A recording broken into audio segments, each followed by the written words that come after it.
Today is the 12th of April 2014 and I've been on testosterone now for exactly 6 months. I had my third shot of libido last week, which is the first time I've had it done by the NHS, which is amazing to me. I've been paying for them privately and it's been £120 for each injection, so it's incredible to not have to pay for it anymore. That is such a weight off my mind. Over the last month and a half I've spent about £1,000 in car repairs, and I had no idea, you know, if I hadn't been able to get into the NHS at this point, I don't know if I could have continued taking testosterone. So it's fantastic that I'm now getting this done for free, and I haven't been forced to change to a different type of testosterone, like a cheaper version like some people might have feared. I've just been able to move straight on, continue the way that I have been going. I also had my second appointment with my NHS gender clinic doctor yesterday. There was a few things came out of that. First of all, he took some blood. You can possibly see the bruising on my arm, because I'm the worst patient to take blood from. He was kind of wiggling the needle about in there in the vein trying to find the actual blood flow. I'm basically a zombie, but I was expecting that. That's why I gave up donating blood, because no one can ever draw blood from me. But he's going to check everything except for my testosterone levels and see if everything is normal as it should be. So that's good. Considering a private blood test is £250. Couldn't get that done either.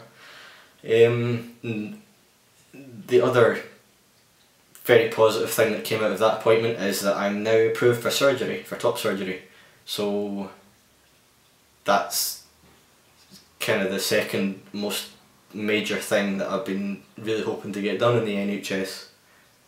But that is a whole nother conversation just out of that, because basically what it turns out is, if you're a transgender patient in Scotland,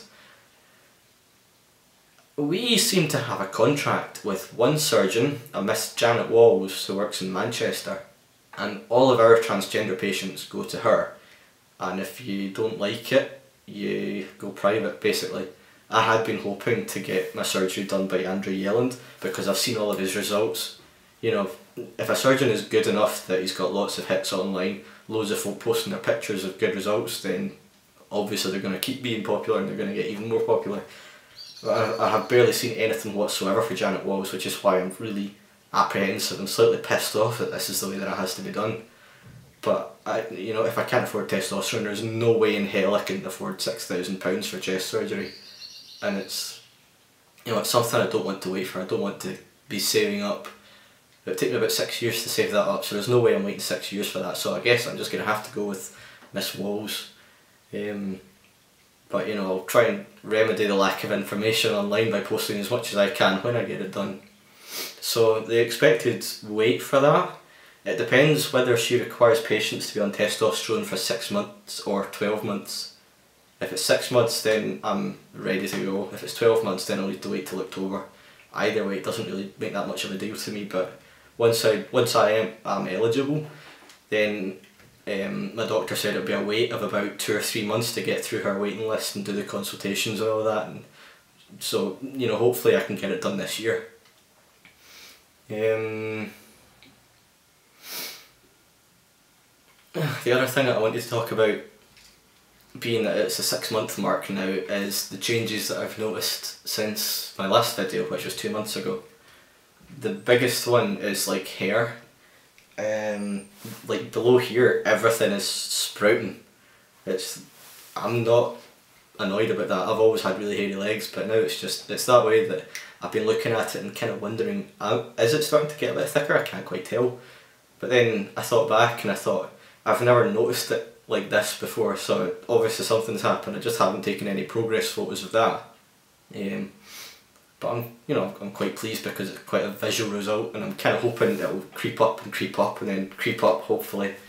I've got one single hair sprouting on my chin here, which has reappeared in several different places but never at the same time. It's like fucking whack-a-mole. But this one looks like it's staying, so I'm wary about shaving it off just in case I scare it away. My weight has been doing ridiculous things. You know, I've been doing my low carb diet, my ketogenic diet, since Christmas. For the last couple of weeks I've been off it just out of frustration. I caved into a KFC burger and I just couldn't help myself, and I had burgers for a week.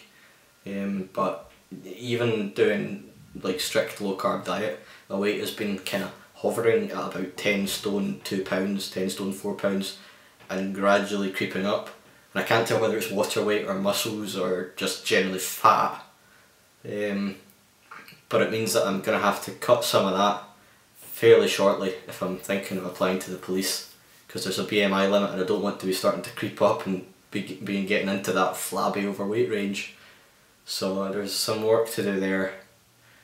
Like muscles on my arms, mostly just my arms, haven't noticed anywhere else, but muscles on my arms seem to be feeling bulkier. Even though I haven't really been doing many exercises, I feel like I can see muscles down my forearms that I never used to be able to see, except when I was climbing constantly when I was a kid. And like my biceps and my shoulder muscles and that feel bulkier, and I feel a lot stronger. Like I've got more stamina and more strength and generally more power behind everything that I do. I had, because I'm a special constable, we had our officer safety training a few weeks ago, and compared to the first time I did that, the same time last year, before I'd started testosterone, I could feel a whole lot of difference just in the way that I was able to do things, and basically the amount of confidence that I've got in myself to be able to carry out these things safely. It's amazing that, you know, the difference that having trust in your body makes when you're trying to do these kind of physical things. Oh, what else is there? One of the things that I'm frustrated about that doesn't seem to be changing at the same rate as everything else is that I don't think there's much happening to my face. I've seen other videos on YouTube, other pictures of trans guys around about the 6-month mark, and most of them are absolutely undeniably male. Like if you look at their initial picture and then look at their current picture, you can see massive changes. But I'm looking at the photos that I've taken, like most recently, and photos that I took before I started, and I don't see any changes at all. There's perhaps slightly deeper lines around my mouth and that's it. So I don't know whether this is just because I see myself in the mirror every day that I'm blind to these changes, like they're invisible to me, but it just feels as if nothing really is changing. It's that way that every time I go out in public, I try to say something before people can look at my face and try and make a decision on my gender based on that, because my voice is unmistakably male, and you know, my silhouette is quite unmistakably male, but I feel as if my face just gives me away because it hasn't changed yet. So that's something that I'm really hoping that, for example, my 1 year video in 6 months from now will be a different story. But we'll find out. Maybe it'll just take a few years when facial hair starts coming in for me to actually look male. Maybe I'll just always have a baby face. I don't know, some guys are like that. The sharks haven't come back. I haven't had any bleeding since January. I haven't had any twinges or any feelings like that. I haven't had any emotional mood swings or any of the shit that you're used to with the whole monthly shite, which is really good. It's amazing that you don't even realise it until you remember, hang on a minute, I think something's missing, something hasn't happened for a while. So of course at this point I've got this minor dread hanging over me, like, is it going to happen when I least expect it, or is that it gone for good, or is it going to reappear because it's just suddenly become really, really irregular and I'm in one of these dry spells between the irregularity. I don't know what's going to happen, but I'm, you know, fingers crossed that's gone for good, and if it's not, then, you know, there's surgical fixes for that, so I just suppose I'm not that fussed. And the last thing I want to mention is, I don't know whether this is perhaps specific to libido. I feel as if between shots, because they're 3 months apart, there is, during the first month, a massive energy boost. Since I've just had my first shot, I feel like I want to be out running, lifting weights, doing energetic stuff, and I've also got a drive to be creative and to do things and to get things completed and do as much as I can, versus this time about 2 weeks ago I was just basically sat in front of my computer doing nothing because I didn't have any energy to get up and do anything. I didn't have any motivation to go up and do anything, and I think that's because my levels were tapering off. So I don't know how this might compare to people that are taking a weekly shot or a fortnightly shot, whether this is compressed a lot more so they have a few days of activity and then a few days of sluggishness and feeling like you just want to lie on the couch forever.